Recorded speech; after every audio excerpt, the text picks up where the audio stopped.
Hi friends, welcome to TMW Honda. நான் உங்கள் சங்கர் பேசுகிறேன். இன்றைக்கி என்ன அப்படின்னு பார்த்தீங்கன்னா பஜாஜ் பல்சர் வண்டி வந்திருக்கு. பஜாஜ் பல்சர் வண்டி 150cc.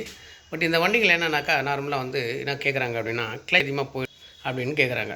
அப்படின்னா கிளச் பெட் போட்டுன்னு இருந்தாலும் மறுபடியும் போயிடுது அப்படின்னு சொல்லி சொல்கிறாங்க. அண்டு அதுக்காக மிஸ்டேக் அப்படின்னா ஆக்சுவலி பார்த்தீங்கன்னா இது வந்து நம்மக்கிட்ட வந்துக்கிற சர்வீஸ் வண்டி. பட் இந்த வண்டியில் அந்த பிரச்சனை இல்லை.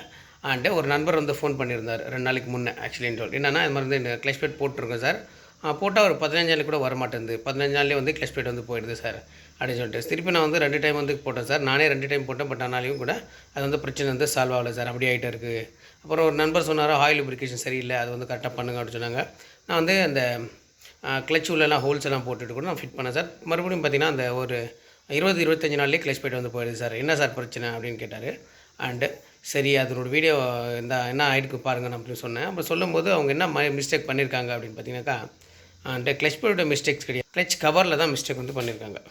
அப்படின்னா இந்த கிளச் பிளேட்டில் எந்த மிஸ்டேக் இல்லை, இந்த கிளச் கவரில் எங்கே பாருங்கள், கிளச் கவர் இப்படி உட்காருது. இந்த ரப்பர் இருக்கு பாருங்கள், இந்த ரப்பர் வந்து இப்படி மாதிரி திருப்பி போட்டிருப்பாங்க. இந்த திருப்பி போட்டுறதுனால தான் அது வந்து எனக்கு ஆயில் வந்து கரெக்டாக வந்து சப்ளை ஆகாது. சரிங்களா? இது எப்படி நம்ம கண்டுபிடிக்கிறது அப்படின்னா ரொம்ப சிம்பிளான விஷயம். இங்கே பாருங்கள், இந்த இடத்துல பாருங்கள், இங்கே ப்ளேனே இருக்கா, இங்கே பாருங்கள் இந்த கேப் இப்படி உட்காந்துருக்கு. இது வந்து ராங் மெத்தட். இது ஃபிட்டிங் பண்ணுறது எப்படின்னாக்கா இது வந்து ராங் மெத்தட். ஒரு நிமிஷம்,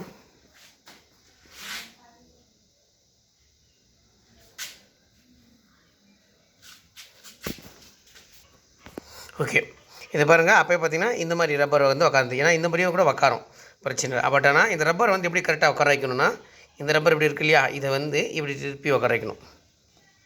பாருங்கள் இந்த கட்டிங்கை இங்கேயே தான் உட்காரைங்க, உட்கார வைக்கணும். பாருங்கள் ஃப்ரீயாக உட்காரும். இப்போ ஃபஸ்ட்டு போடும்போது டைட்டாக உட்காரும், இப்போ பார்த்தா ஃப்ரீயாக உட்காரும்.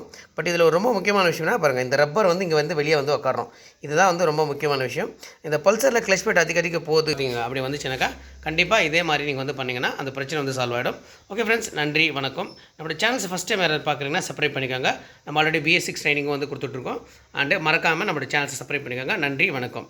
இது பிடிச்சிருந்தால் லைக் பண்ணுங்கள், இல்லை மற்றவங்களுக்கும் யூஸ்ஃபுல் இருக்குன்னா கண்டிப்பாக வந்து ஷேர் பண்ணுங்கள். நன்றி வணக்கம்.